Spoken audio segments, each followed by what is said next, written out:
சாவடிக்கிறதுக்கு சாவு மணியை கையில் வச்சுருக்கிற ஆள் ஜிஆர் சுவாமிநாதன். என்னென்ன கர்மம் தீர்ப்பெல்லாம் படிக்கும்போது செத்தே போகலாம் போல இருக்குது. இதெல்லாம் நீதிபதி. இந்து இல்லைன்னு சொன்னால் நாட்டை விட்டு வெளியேறுங்கிறான் அந்த வடநாட்டில் கிடக்கிற எம்பி திருட்டு பசங்கள்லாம். என் தமிழ்நாட்டில் வந்து என்ன சொன்னான்னா செருப்பால் அடிப்பேன். என் நாட்டை விட்டு நீ வெளியே போடாமல். படிச்சிருக்கானே தவிர எல்லாம் முட்டாள். வரும்போது பிச்சைக்கார மாதிரி வருவான். அதாவது திராவிடத்தை அழிப்போம்னு தமிழ்நாட்டுக்குள்ளே இருக்கிறவன் நாம் தமிழன்னு சொல்லிக்கிட்டு திராவிடத்தை அழிப்போங்கிறான். இவனுடைய பதவி ஆசை பேராசை தன்னுடைய சொந்த இனத்துக்கே குழி தோன்றான். இதெல்லாம் தான் இந்த வந்தேரிக்கு உறுதுணையாக போகுது. இந்த தமிழ்நாட்டிலேருந்து போய் உட்காந்துக்கிட்டு சாபக்கேடு இந்த நிதி அமைச்சர்னு ஒன்று என்ன மாதிரி மண்டையெல்லாம் நரைச்சி போச்சு. ஆனால் மண்டையில் மூளை இருக்காதுக்கு சுயநலம். இந்த பாம்பு படாரம் தலை மாதிரி ஒன்று வச்சுக்கிட்டு குமரி அனந்தன் எப்படியாப்பட்ட அறிவாளி, அவருக்கு போய் இது பிறந்தது. இப்போ புதுசாக வேறு அரசியல்வாதிகள்லாம் இப்போ முளைச்சிக்கிட்டு இருக்கானுங்க. அதனால் பெரிய சாவெல்லாம் இழவெல்லாம் விழுவுது தமிழ்நாட்டில். ஒரே நிமிஷத்தில் 41 உயிர் போச்சு. சிந்திக்கணும். என்ன நடத்த முடியும்? ஒரு மேடையில் ஒரு அரசியல் தலைவனாக வர்றவன் பேசுகிறான். எப்படி அங்கிள் என்ன பேச்சியா இது? இதுவரையில் நான் அரசியல் மேடையில் ஒரு அரசியல்வாதி இப்படி பேசி நான் கேட்டதே கிடையாது.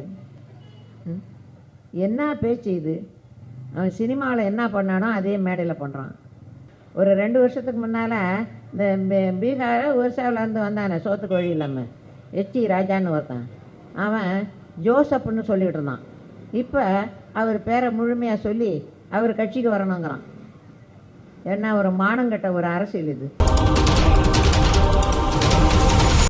இந்த மண்ணின் மைந்தர்களுக்கும் வந்தேரிகளுக்கும் இடையறாத ஒரு போராட்டம் நடந்து கொண்டே இருக்கின்றது. அது இனத்தின் அடிப்படையில், மொழியின் அடிப்படையில், பண்பாட்டின் அடிப்படையில் எந்த வகைமையை எடுத்துக்கொண்டாலும் நமக்கு இணையாக முடியாதவர்களோடு நாம் போராட வேண்டியிருக்கிறது. காரணம், நமக்கு தந்திரம் தெரியவில்லை, அவர்களுக்கு அதுவே வாழ்க்கை முறை.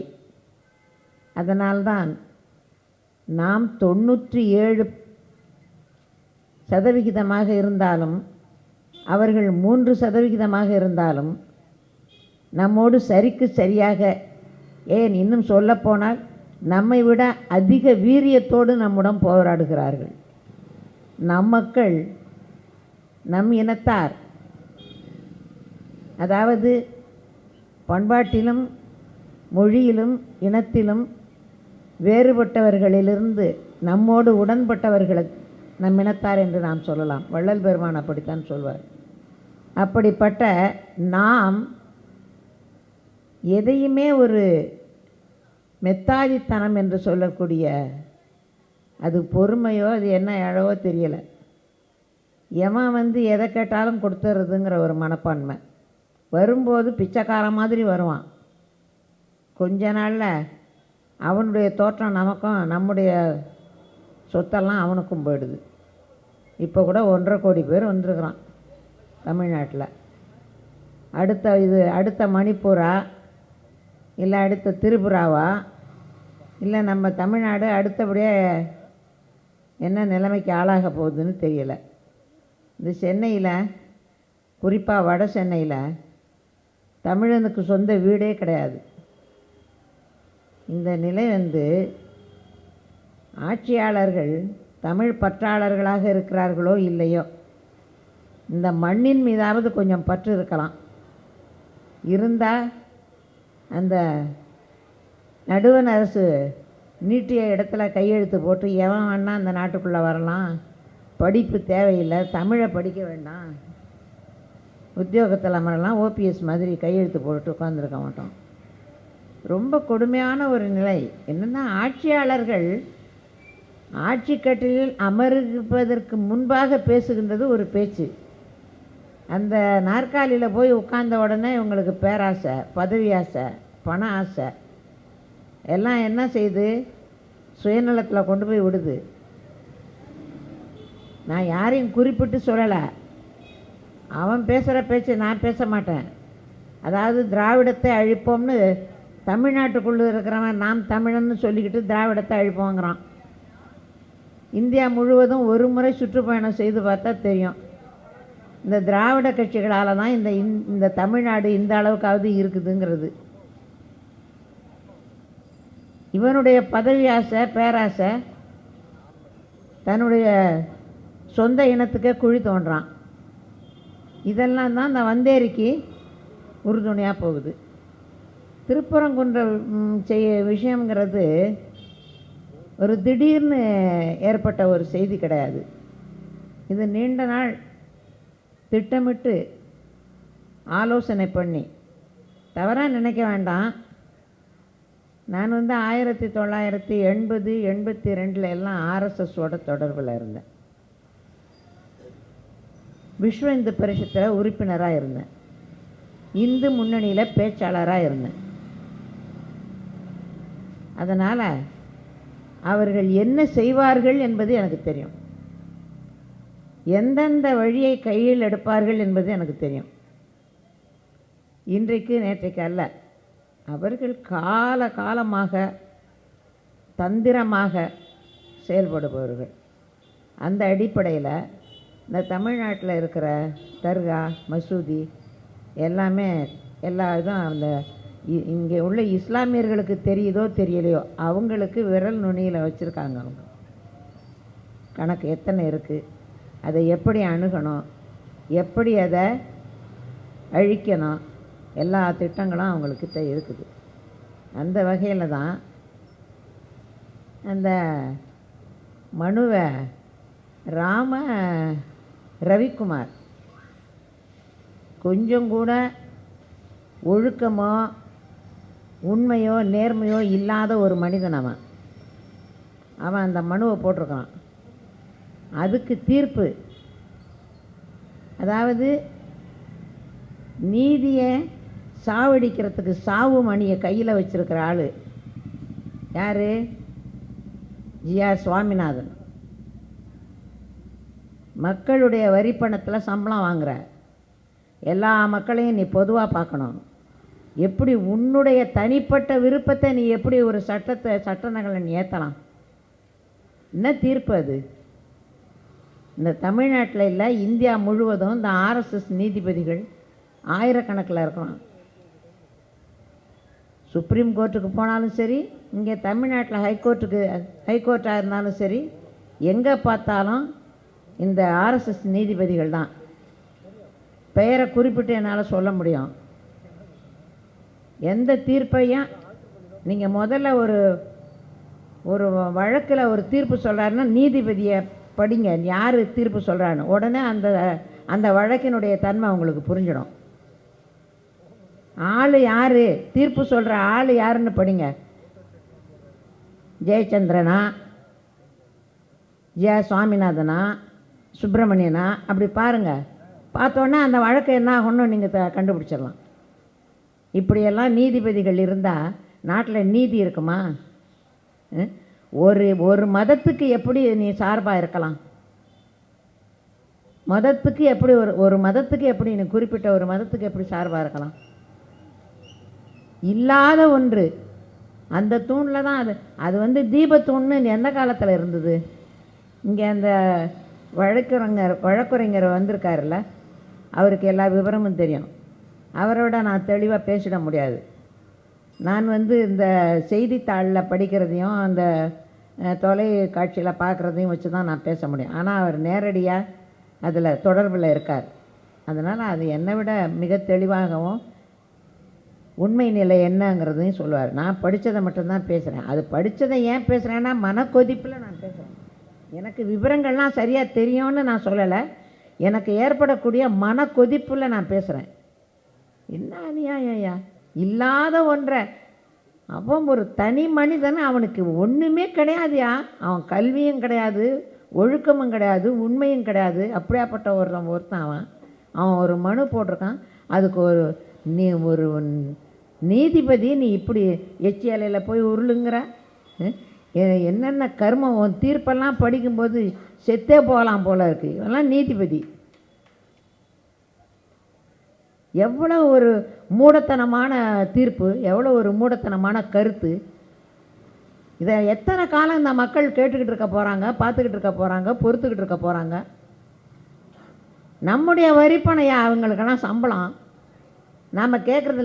ஆனால் ரொம்ப நாள் இது நடந்துக்கிட்டு இருக்க முடியாது. ஒரு நாள் கண்டிப்பாக மிகப்பெரிய ஒரு போராட்டம் இருக்குது நாட்டில்.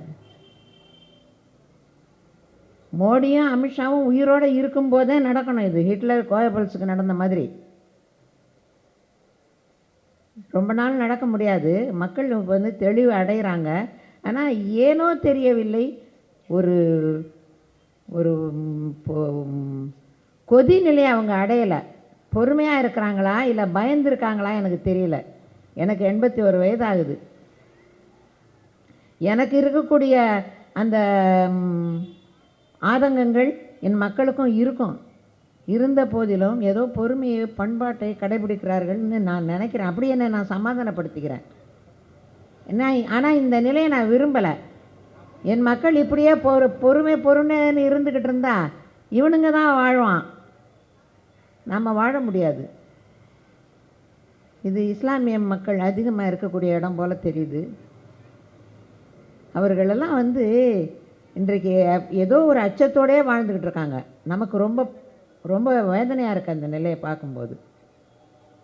நாமெல்லாம் அவர்களோட ரொம்ப அண்ணன் தம்பி அக்கா தங்க அப்படியெல்லாம் இருந்தது. நான்லாம் என்னுடைய இளமை காலத்துல எல்லாம் நான் தஞ்சை மாவட்ட பகுதியை சேர்ந்த ஆள். அங்கேயெல்லாம் எங்கள் அந்த இஸ்லாமியர்கள் கூடையெல்லாம் எங்களுக்கு குடும்ப உறவு போல் இருக்கும். அந்த ஒரு பண்பாடோடு இருந்திருக்கிறோம். எனக்கு முன்னால் பேசின பிள்ளை சொன்னார்ல, நாங்கள்லாம் ஒரு தாய் மக்கள்னு. 100க்கு 100 உண்மை. அடிப்படையில் தமிழர்கள். உடனே இவன் கேட்குறான், தமிழன்னு சொல்கிறியா, இஸ்லாமியர்லாம் பொங்கல் கொண்டாடுறாங்களா? நீ கொண்டாடுறியா? முதல்ல இந்தியன்கிற, இந்துங்கிற, இங்கே எல்லாருமே இந்துங்கிற, பௌத்தத்தை சாப்பிட்ட மாதிரி சைவத்தையும் சாப்பிட்றலான்னு, அதுலேயும் சில கைக்கூலி உங்ககிட்ட வருது, அதை வச்சுக்கிட்டு எல்லாமே இந்துங்கிற. இந்துன்னு சொன்னால் இந்துக்கும் தமிழனுக்கும் சம்பந்தமே கிடையாது. தமிழன்னா அவன் இந்தெல்லாம் கிடையாது. தமிழர்கள் எங்களுடைய குருமார்களில் ஒருவர் வந்து மறைமலை அடிகள். அவர் சொன்ன வாக்கு, தமிழனுக்கு மதம் கிடையாது, சைவனுக்கு ஜாதி கிடையாது. வள்ளல் பெருமான் என்ன சொன்னார்? நாங்கள் வள்ளல் பெருமான மறைமலை அடிகளை எல்லாம் பின்பற்றி வாழ்கிறவங்க. அந்த கொள்கைகளை தான் நாங்கள் கடைபிடிப்போம். தர்கா அங்கே இருக்குது, அவங்க புலாவில் இருந்துறாங்க அப்படின்னா நீ வந்து அந்த கருப்பண்ணசாமிக்கு கடா வெட்டலாமா, மதுரை வீரனுக்கு வெட்டலாமா? அதை போய் தடுப்பியா? நீ தடுத்தா உனக்கு ஓட்டு கிடைக்குமா? இஸ்லாமியர் எதை சாப்பிட்டா உனக்கு என்ன? ரொம்ப கொடுமை, நாட்டில் ரொம்ப கொடுமை நடக்குது. அதாவது அந்த வடநாட்டில் என்ன செய்கிறானோ அதை இங்கே தமிழ்நாட்டில் செய்யணுங்கிற ஒரு குறிக்கோளோட வெறி பிடித்து நிற்கிறான் அவன். அதனால தான் மெதுவாக ஆரம்பிக்கிறான். இன்னும் கொஞ்ச நாள் ஆனோன்னா அதை சாப்பிடாத இதை சாப்பிடாத. இவன் யார் சொல்கிறதுக்கு? இந்து இல்லைன்னு சொன்னால் நாட்டை விட்டு வெளியேறுங்கிறான் அந்த வடநாட்டில் கிடக்கிற எம்பி திருட்டு பசங்கள்லாம். என் தமிழ்நாட்டில் வந்து என்ன சொன்னான்னா செருப்பால் அடிப்பேன். என் நாட்டை விட்டு நீ வெளியே போடாமல், என்னுடைய நாடு இது, என் நாட்டில் உட்காந்துட்டு சொல்லாது, என் நாட்டை என்கிட்ட குடும்பம்.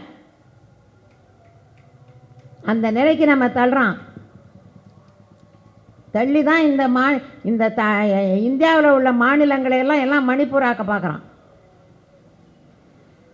அதற்காக நாம் வந்து பொறுமையாக போய்கிட்டு இருக்கிறதா இருக்குது. படித்தவர்கள் அந்த வடநாட்டில் இருக்கிறவன் பூரா படிச்சிருக்கான தவிர எல்லாம் முட்டாள். சனாதனாங்கிறான். இவன் சனாதனத்தை நம்மக்கிட்ட காட்டுறான். வள்ளல் பெருமான சனாதனத்தினுடைய உச்சங்கிறான் இங்கே இருக்கிறவன். என்ன அநியாயம்! ஆச்சாரம்ங்கிற வார்த்தையே வேண்டாங்கிறாரு வள்ளல் பெருமான். மதம், ஆச்சரியம், ஆச்சாரம் இதெல்லாம் வச்சுக்காத, சனாதனங்கிற அந்த சொல்லக்கூடாதுங்கிறாரு. அவரே சனாதனத்தின் உச்சங்கிறான். பைத்தியக்காரன், ஏமாற்று வேலை. எளிய மக்களை ஏமாற்றுவதற்கு வள்ளலாரை கூப்பிட்டுக்கிறான், இவருக்கு வள்ளுவருக்கு காவி கட்டுறான். காவியங்க, அந்த காவிங்கிற வார்த்தையே எங்களுக்கு ஆகாது, சைவர்களுக்கு காவியே ஆகாது. சைவன் என்று சொன்னால் சிவன் என்று பொருள். சிவனுக்கு இன்னொரு பேர் சைவன். வெள்ளை குப்பாயத்தின் மீது வந்தாருங்கிறார் மாணிக்க வாசகர். சிவபெருமானுடைய ஆடையே வெள்ளைங்கிறாரு. வள்ளல் பெருமான் வெள்ளுடை கட்டியிருந்தவர். தமிழனுடைய உடையே வெள்ளை தான். காவிக்கும் காவி கட்டினவெல்லாம் பாவின்னு அர்த்தம். வள்ளலாருக்கு போய் காவியை கட்டுறான், வள்ளுவருக்கு காவியை கட்டுறான், அப்துல் கலாமுக்கு காவி வேஷ்டியை கட்டி கையில் வீணையை கொடுக்குறான். என்ன அட்டூழியம், என்ன அக்கிரமம்! இந்த மக்களை என்ன நினைக்கிறான்? இந்தியாவில் உள்ளவன், வடநாட்டில் உள்ளவன் ஆங்கிலம் படிக்காதேங்கிறான். ஆனால் அவன்லாம் ஆங்கிலம் படிச்சிருக்கான். ஆங்கிலம் படிச்சுட்டு ஆங்கிலம் பேசினாலும் ஏதோ மோடி ஆங்கிலம் பேசுகிற மாதிரி தான், அது வேறு கதை. மோடி ஆங்கிலம் பேசுனா அவ்வளோ அற்புதம். அது மாதிரி தான் சந்திரசேகரன் ஏற்கனவே ஒரு பிரதமர் இருந்தார், அவரும் ரொம்ப அழகாக ஆங்கிலம் பேசுவார். அதுக்கு முன்னே அப்புறம் தேவகவுடான்னு ஒருத்தர் இருந்தார். இவங்க ஆங்கிலமெல்லாம் ரொம்ப உலக புகழ்பெற்ற ஆங்கிலம். இவனுங்களுக்கெல்லாம் என்ன பொறாமைன்னா, வெள்ளைக்காரனே வியந்த ஆங்கிலத்தை பேசியவர்கள் தமிழகத்தை சேர்ந்தவர்கள். அதனால் முக்கியமாக என்ன பண்ணுறான், ஆங்கிலம் படிக்காதேங்கிறான். ஆங்கிலம் படிக்காதேன்னு சொல்லிட்டு, அதாவது இப்போ அதுக்கு இந்த உடந்தையாக தமிழ்நாட்டில் வேறு சில பேர் இருக்காங்க. இங்கே எல்லா இயக்கமுமே 2-3 இயக்கமாக இருக்கும். எல்லா பேர்லேயும் தமிழ் தேசிய விடுதலை இயக்கம்னு இவங்க வச்சுருக்காங்க. இன்னொருத்தர் இன்னும் தமிழ் தேசிய பேர் இயக்கம். அவங்க ஆங்கிலமே படிக்கக்கூடாது. ஆங்கிலம் படிக்காமல் தமிழன் தமிழ்நாட்டுக்குள்ளேயே வாழ்ந்துட முடியுமா? இதெல்லாம் என்ன இது? மக்களுடைய கல்வி அறிவை இருட்டடிப்பு செய்கிற வேலை. இதெல்லாம் செய்யக்கூடாது. இந்த தோழர் தியாகுவுக்கு இதில் உடன்பாடு இருக்கோ என்ன எனக்கு தெரியாது, ஆங்கிலம் படிக்கக்கூடாதுங்கிறது. அப்படியா? ஆங்கிலம் படிக்காமலாம் படிக்காதீங்கன்னெல்லாம் சொல்லவே சொல்லாதீங்க யாரையும். அதான் அவர் ஆங்கில பேச்சு நான் கேட்டிருக்கேன். அதனால் அந்த ஆங்கிலம் படிக்காதேன்னு யாரெல்லாம் சொல்கிறாங்களோ தமிழர்களுக்கு அவங்க தீமை செய்கிறாங்கன்னு அர்த்தம். ஏற்கனவே நமக்குள்ளேயே எதிரிகள். கடப்பாறைன்னா என்னென்னமோ கடப்பாறை, இரும்பில் தான் நான் கேள்விப்பட்டிருக்கேன். பிராமண கடப்பாறையெல்லாம் இருக்குது நாட்டில். நாம் எச்சரிக்கையாக இருக்கணும். அதுக்கு நமக்கு ஆங்கிலமும் துணை இருக்கணும். அதனால் எந்த ஒரு செய்தி நம்ம காதுக்கு வந்தாலும் அதை எளிதாக கடந்து போய்விடக்கூடாது. உடனே அதை பற்றி அந்த செய்தியை பற்றி ஆலோசனை பண்ணி அடுத்த நடவடிக்கை என்னங்கிறத நம்ம பார்க்கணும். அந்த ஒரு கடமை உணர்வு நமக்கு இன்னமே இப்போ இருக்குது, ரொம்ப அதிகமாக இருக்குது. இப்போ இந்த தேர்தல் நெருங்குது. எனக்கு இந்த திராவிடங்கிறதுலாம் உடன்பாடு கிடையாது. ஆரியத்துலேயும் உடன்பாடு கிடையாது, திராவிடத்துலேயும். எங்களுடைய தமிழ்ச்சைவ பேரவைன்னு ஒரு இயக்கம், அது மறைமலை அடிகளாருடைய வழி வந்தவங்க தான். மறைமலை அடிகளார் அதாவது பெரியாரோட இணக்கமாக இருந்திருக்காரு. இருந்த போதிலும் இந்த ஆரியம் திராவிடம் அப்படிங்கிறதுக்கும் அதையெல்லாம் நாங்கள் பின்தள்ளி தமிழர் அந்த ஒரே ஒரு கோட்டில் தான் நாங்கள் நிற்போம். அதனால் அது நமக்கு உடன்பாடு கிடையாது. இருந்தாலும் அது அவரவர் கருத்தியல். எங்களை பொறுத்த வரையிலும் இந்தியாவில் இன்றைக்கு இந்த மாநிலம் வளர்ச்சி பெற்ற ஒரு மாநிலமாக இருக்குது அப்படின்னா அதுக்கு இந்த திராவிட கட்சிகள் தான் காரணம். அதில் ஒன்றும் சந்தேகமே கிடையாது. வடநாட்டில் போய் ஒரு பஸ்ஸில் ஏறி கொஞ்சம் பயணம் போனீங்கன்னா கூட முடியாது. அந்த பேருந்தினுடைய வடிவமைப்பை பார்த்தாலே அவனுங்களுடைய அறிவு தெரியும். தமிழகத்தினுடைய வாழ்க்கை போல் இந்தியாவில் எங்கேயுமே வாழ முடியாது. அதை தான் இவர் பாவம் இந்த இளையராஜா கூட பாடியிருக்காரு, நம்ம ஊரை போல் ஆகுமா அப்படின்னு. அவ்வளோ சிறப்பாக இந்த தமிழகத்தை இந்த நடுவண் அரசு காலம் முழுவதும் வஞ்சித்து கொண்டு இருந்தாலும், இன்னொன்று சொல்கிறேன் உங்களுக்கு, இந்த பிஜேபிக்காரன் மட்டும் இல்லை, காங்கிரஸ்காரனும் தமிழ்நாட்டுக்கு எதுவுமே செய்ய மாட்டான். தமிழர்களுக்கு நல்லதே நினைக்க மாட்டான், தமிழர்களுக்கு நல்லதே செய்ய மாட்டான். அந்த கட்சி கூட எல்லாம் இந்த கட்சிகள் உடன்பாடு வச்சுக்கிறத எனக்கு ரொம்ப வைத்திருச்சல். இந்த இப்போ வருகின்ற பொது தேர்தலில் இப்போ ஆளுகின்ற கட்சியே மேலோங்க வேண்டும் என்பது தான் என்னுடைய விருப்பம். ஆனால் இந்த தொடர்பு வச்சுருக்குதே, இந்த கம்யூனிஸ்டுகளோட தொடர்பு வச்சுருக்கிறதுல எனக்கு உடன்பாடு இருக்குது. காங்கிரஸோட தொடர்பு வச்சுருக்கிறதுல எனக்கு உடன்பாடே கிடையாது. அவனும் வஞ்சகன். இந்த உலகினுடைய மிக பெரும் கலைஞன் சிவாஜி கணேசன் கொடுத்தானையா ஒரு பட்டம் காங்கிரஸ்காரன். எத்தனை படங்களில் எப்படி சிதம்பரம் பிள்ளையாகவும் வீரபாண்டிய கட்டபொம்மனாகவும் விடுதலை இயக்கத்தையெல்லாம் கண் முன்னால் மக்கள் முன்னால் கொண்டு வந்து நிறுத்தினார. அப்படியாப்பட்ட கலைஞனுக்கு அவன் ஒரு பச்சை தமிழன். அவனுக்கு பதவி கொடுத்தாக்க அந்த வடநாட்டில் உள்ள நடிகன் எல்லாம் இல்லாமல் போயிடுவான்னு சுயநலத்தில் ஒரு பாரத ரத்னா பட்டம் கொடுக்கல. அந்த மாதிரியெல்லாம் இந்த காங்கிரஸ்காரனும் எப்போவுமே மோசக்காரன். அவனுக்கு அண்ணன் தான் பிஜேபிக்காரன். இவனுங்களோட தொடர்பு வச்சுருக்க கட்சிக்கு ஓட்டு தான் போடக்கூடாது. இருந்தால் கூட இன்றைய நிலையில் எரியிற கொல்லியில் எந்த கொல்லி கொஞ்சம் பரவாயில்லன்னா இந்த கொல்லியாக இருக்குது. அதனால் இதுக்கு போடலாம். வேறு வழி இல்லை நமக்கு. இப்போ அதாவது இப்போ இதே தமிழ் தேசிய பேரியக்கத்தில் பேரியக்கங்கிற பேரில் இருக்கிறவங்க எப்படியாவது திமுகவை ஆட்சியிலேருந்து அகற்றணும், அதுதான் குறிக்கோள்னு சொல்கிறாங்க. அகற்றிட்டு அடுத்து யாரை வைக்க போகிறேன்னு நான் கேட்குறேன். அகற்றி விட்டு யாரை அடுத்தபடியாக வச்சுருக்கிற? இந்த மாநிலத்தை தன்னுடைய உயிராக நினச்சி ஆளக்கூடிய ஒரு ஆளை யார் வச்சுருக்க? ஆள்வதன்னு கூட சொல்லக்கூடாது, அரவணைக்கக்கூடிய ஒரு முதலமைச்சராக யாரை நீ தேர்ந்தெடுத்து வச்சுருக்க? இல்லை. அப்போது இதை முதல்ல அகற்றிடணும்னா உன்னோட உள்நோக்கம் என்ன? அவனை கொண்டாந்து பிஜேபிக்காரனை கொண்டாந்து வைக்கணுங்கிறதா? அண்ணாமலை வைக்கணுங்கிறதா? நயனாரை வைக்கணுங்கிறதா? எல்லாம் அவங்கெல்லாம் உத்தமர்கள் வேஷம் போட்டான். கடைசியில் பார்த்தா இவன் என்னமோ 80 கோடியை எங்கேருந்து சம்பாதிச்சிட்டான் உடனேங்கிறான். அவன் என்னமோ 4 கோடியை ட்ரெயினில் விட்டாங்கிறான். என்னென்னவோ பேசிக்கிறாங்க. ஏதோ இவ்வளோ உத்தமர்களாக தானே எல்லாம் இருக்கான். ஆட்சிக்கு வரல, அதுக்கவங்களே அவங்க மேலே அவ்வளோ இருக்குதுல்ல. இதில் திமுகவை அகற்றிட்டு யாரை வைக்க போகிற அடுத்தது? அப்போது உன்னுடைய உள்நோக்கம் என்ன?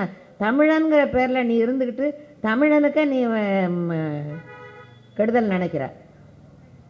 அதனால் இந்த மக்கள்லாம் கொஞ்சம் விழிப்புணர்வோடு இருந்து இந்த தேர்தலை இவங்க இப்போ இந்த கூட்டம் கூட்டி இருக்கிறது இந்த இஸ்லாமியர்களுக்கு நடக்கக்கூடிய கொடுமையை வெளிப்படுத்துவதற்காக கூட்டியிருக்காங்க. அது ஒரு புறம் நடக்கட்டும்.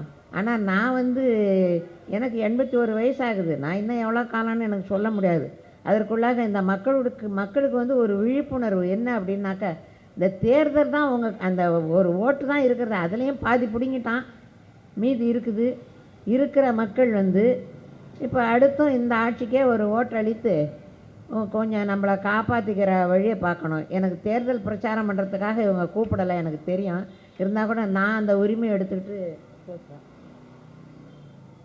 அதனால் இந்த நாம் கொஞ்சம் கூட இப்போ அயர்வு அடையக்கூடாது.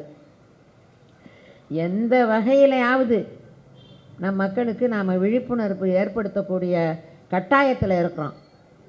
அதனால தான் இந்த பாருங்கள், இந்த திறந்த வழி இந்த பணியில் உட்காந்து நம்ம பேசிகிட்டு இருக்கிறோம். நம்முடைய நிலை ரொம்ப மோசமாக இருக்குது. இப்போ நம்முடைய நிலை அப்படின்னாக்கா, நம்முடைய மாநிலத்தினுடைய எல்லா உரிமைகளும் அவன் கையில் இருக்குது. அடுத்து நம்ம பிள்ளைகளுடைய படிப்புக்கு வழி இல்லை. அவன் சொல்கிறபடி நடந்துக்கிட்டு அந்த இந்தி மொழியை படித்தாதான், அந்த சமஸ்கிருதத்தை படித்தாதான் பணம் கொடுப்பாங்கிறான். இந்த சமஸ்கிருதமெல்லாம் எவனும் படிக்கவும் மாட்டான். அது வளரவும் வளராது, வாழவும் வாழாது. நான் சாபம் விடுறேன். மகாபாவிகள் இவனுங்கள்லாம் அந்த மொழியெல்லாம் விளங்காது. எத்தனை கோடியை கொட்டினான். எல்லாம் நம்ம காசியா? நம்ம காசு எத்தனை கோடி அதுக்கு கொட்டியிருக்கான். அது வளருதா? 24,000 பேரோ 25,000 பேரோ பேசுகிறானா? அதை எப்படி பேச முடியும்? அடி வயிற்றுலேருந்து வரணும். அந்த அளவுக்கு சத்து இல்லை உடம்பில். அதை கற்றுக் கொடுக்கறதுக்கு அவ்வளோ காசு செலவு பண்ணுறான். யார் காசு? நம்முடைய காசு. இந்த தமிழ்நாட்டிலேருந்து போய் உட்காந்துக்கிட்டு சாபக்கேடு இந்த நிதி அமைச்சர்னு ஒன்று என்ன மாதிரி மண்டையெல்லாம் நரைச்சி போச்சு. ஆனால் மண்டையில் மூளை இருக்காதுக்கு சுயநலம். ஒவ்வொரு முறையும் பட்ஜெட்டு போடும்போதெல்லாம் தான் பிறந்த மண்ணையை வஞ்சிக்குது. கொடுமை. இதெல்லாம் மக்களுக்கு சொல்லணும். அந்த பொம்பளையெல்லாம் இங்கே வந்து பேசுனுச்சுன்னா அதெல்லாம் காது கொடுத்து கேட்கக்கூடாது.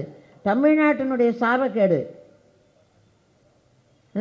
இந்த பாம்பு படாரம் தலை மாதிரி ஒன்று வச்சுக்கிட்டு குமரி அனந்தன் எப்படியாப்பட்ட அறிவாளி, அவருக்கு போய் இது பிறந்தது. இதெல்லாம் பேசினா அதெல்லாம் காதிலே கேட்காதீங்க. தமிழர்களுக்கு வந்து அதெல்லாம் வந்து ரொம்ப மோசமான ஒரு பேச்சு. அதெல்லாம் எடுக்கவே எடுக்காதீங்க. பதவிக்காக அந்த மக்களை பற்றி நினைப்பே கிடையாது, நம்ம நாட்டை பற்றி நினைப்பே கிடையாது, மொழியை பற்றி நினைப்பே கிடையாது. எப்படி தான் அது போய் அந்த அம்மா போய் அந்த பிஜேபியில் சேர்ந்துக்கிட்டு இப்படி பேசிக்கிட்டு இருக்குன்னு எனக்கு தெரியல. ஏன்னா நான் வந்து ஸ்தாபன காங்கிரஸ் பெருந்தலைவர் உயிரோடு இருக்கும்போதே நாங்கள் அந்த கட்சியில் எங்கள் வீட்டுக்காரர் அந்த கட்சியில் போய் சேர்ந்து என்னெல்லாம் கூப்பிட்டு போயிருக்கிறாரு. அப்போ குமரி அனந்தனெல்லாம் நல்லா தெரியும் நமக்கு. அவர் உண்மையிலேயே ரொம்ப தமிழ் பற்றாளி. குமரி அனந்தன் நல்ல தமிழ் பற்றாளி. அவருக்கு பொண்ணு இப்படி பிறந்திருக்குது. இதுக்கு வந்து இந்த பதவி எப்படியாவது இந்த ஜனாதிபதியாக நம்மளை போட்ட மாட்டாங்களா அப்படின்னு ஒரு கனவு. அதுக்காக தமிழ்நாட்டை காட்டி கொடுத்துக்கிட்டு இருக்குது. இப்போ புதுசாக வேறு அரசியல்வாதிகள்லாம் இப்போ முளைச்சிக்கிட்டு இருக்கானுங்க. அதனால் பெரிய சாவெல்லாம் இழவெல்லாம் விழுவுது தமிழ்நாட்டில். ஒரே நிமிஷத்தில் 41 உயிர் போச்சு. சிந்திக்கணும். என்ன நடத்த முடியும்? ஒரு மேடையில் ஒரு அரசியல் தலைவனாக வர்றவன் பேசுகிறான். எப்படி அங்கிள் என்ன பேச்சியா இது? இதுவரையில் நான் அரசியல் மேடையில் ஒரு அரசியல்வாதி இப்படி பேசி நான் கேட்டதே கிடையாது. என்ன பேச்சு இது? அவன் சினிமாவில் என்ன பண்ணானோ அதே மேடையில் பண்ணுறான். இந்த அநியாயத்தை எங்கே போய் சொல்கிறது? அவனை ஒரு 2 வருஷத்துக்கு முன்னால் இந்த பீகார ஒரிசாவிலேருந்து வந்தானே சோத்துக்கு வழி இல்லாமல் எச்சி ராஜான்னு ஒருத்தான். அவன் ஜோசப்னு சொல்லிக்கிட்டு இருந்தான். இப்போ அவர் பேரை முழுமையாக சொல்லி அவர் கட்சிக்கு வரணுங்கிறான். என்ன ஒரு மானங்கட்ட ஒரு அரசியல் இது? இதெல்லாம் மக்களுக்கு தெளிவுபடுத்து. அதாவது இப்படி எப்போ பார்த்தாலும் மேடை போட்டு செலவு பண்ணி கூட்டம் நடத்திக்கிட்டு இருக்க முடியாது. நம்ம எங்கன்னா பேசினா இதை தான் பேசணும். நம்ம சொந்த வீட்டு விஷயமெல்லாம் பேசக்கூடாது. இப்போ நமக்கு இருக்கக்கூடிய பிரச்சனை அதுதான். நாம் எங்கே போனாலும் எங்கே பேசினாலும் நம்ம நாட்டு விஷயம், நம்ம அரசியல் பேசி ஆகணும். இந்த குழந்தைங்கள்லாம் அரசியல் பேசணும். முதல்ல படிப்பை பாரு அப்புறம் பார்க்கலாம் அப்படி சொல்லக்கூடாது. குழந்தை பருவத்திலே அரசியலை ஊட்டணும். அரசியல் இல்லாமல் ஒன்றும் கிடையாது. நான் ஆன்மீகவாதி தான், ஆனால் அரசியல் இல்லாமல் என்னால் பேசவே முடியாது. அரசன் கட்டினது தானே ஐயா கோயில். அரசன் அல்லாமல் ஆன்மீகம் இருந்தது எங்கேருந்து வந்தது? அப்போ அரசன் வந்து அரசியல் பண்ணியிருக்கான்ல. அரசியல் இல்லாமல் ஆன்மீகம் இல்லை, ஆன்மீகம் இல்லாமல் அரசியல். நமக்கு பிஜேபிக்காரன் சொல்லுவான் ஆன்மீகத்தில் இருந்துக்கிட்டு அரசியல் பேசாதேம்பான். ஆனால் அவங்ககிட்ட இருக்கிறவன் பூரா சாமியார் பய, அதுவும் எல்லாம் கஞ்சா சாமியார்.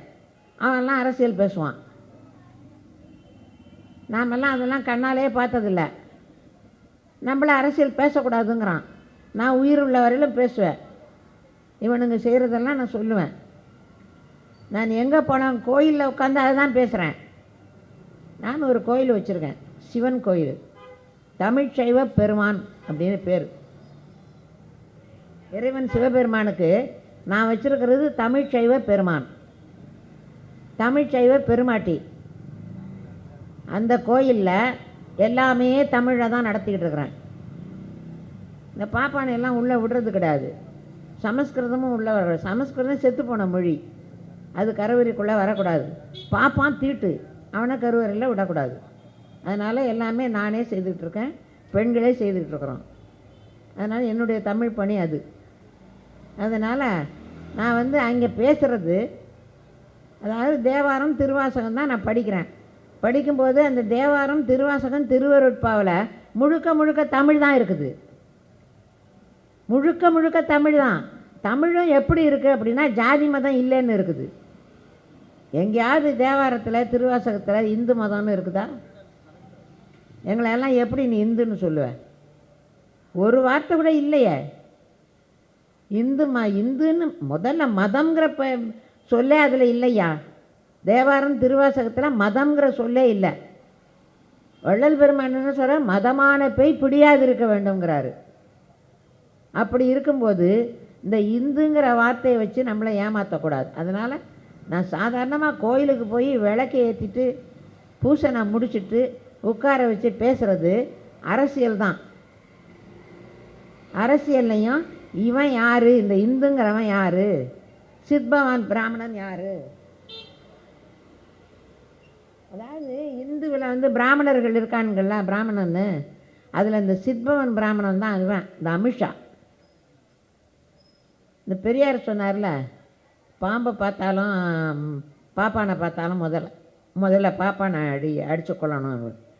அது மாதிரி அந்த அந்த பிராமணர்களே இந்த சித்பவன் பிராமணன் ஒருத்தன், அவன் தான் அமித்ஷா.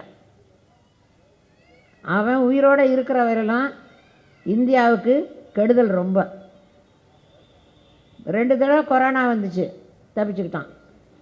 எதுக்குன்னா நம்மளாம் கஷ்டப்படணும்னு இருக்குது. எப்படின்னே தெரியலை. ஏதோ மந்திரமெல்லாம் பண்ணுறாங்க ஐயா. இங்கே இந்த முஸ்லீம்களை இந்த பாடுபடுத்துகிறான், அங்கே போனோன்னா முஸ்லீம் எப்படியா இவனுக்கு விருது கொடுக்குறான். எனக்கு சந்தேகமாக இருக்குது. முஸ்லீம் மோடிக்கு கார் ஓட்டுறான் எப்படி? அப்போ என்ன இது, என்ன நடக்குது? என்ன இந்த வேறு ஒன்றும் இல்லை. இந்த இவர் சங்கராச்சாரியார்னு ஒருத்தர் இருந்தார், ஓடி போன சாமியார் ஒருத்தர், சரஸ்வதி சங்கராச்சாரியார்னு. அந்த சங்கராச்சாரியார் வெளிநாட்டில் உள்ள அதிபர்களுக்கெல்லாம் அங்கே பாப்பான் இருப்பான்ல, அவனை விட்டு கடிதம் எழுத சொல்கிறது. இங்கே சங்கர மடத்தில் அந்த வெளிநாட்டிலேருந்து முடிச்சிடறேன்.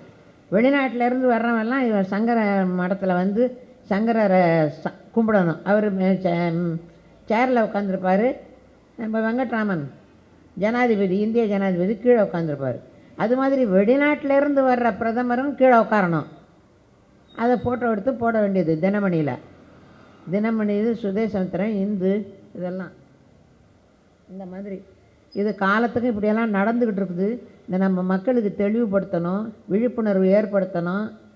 தயை கூர்ந்து இந்த இஸ்லாமிய மக்கள் எல்லாம் நம்முடைய சகோதரர்கள் அப்படிங்கிற உணர்வோடு நாம் ஒற்றுமையாக வாழணும். எதுனாலும் நாம் ஒற்றுமையாக நின்று எதிர்க்க வேண்டும். நம்ம வருகின்ற தேர்தலில் நல்ல ஒரு ஆலோசனை பண்ணி அந்த தேர்தல் முடிவை ஏற்படுத்தணும். மக்கள்கிட்ட நம்ம வேண்டுகோளை வைக்கணும். இத்துடன் என்னுடைய சிற்றுரையை முடித்துக் கொள்கிறேன்.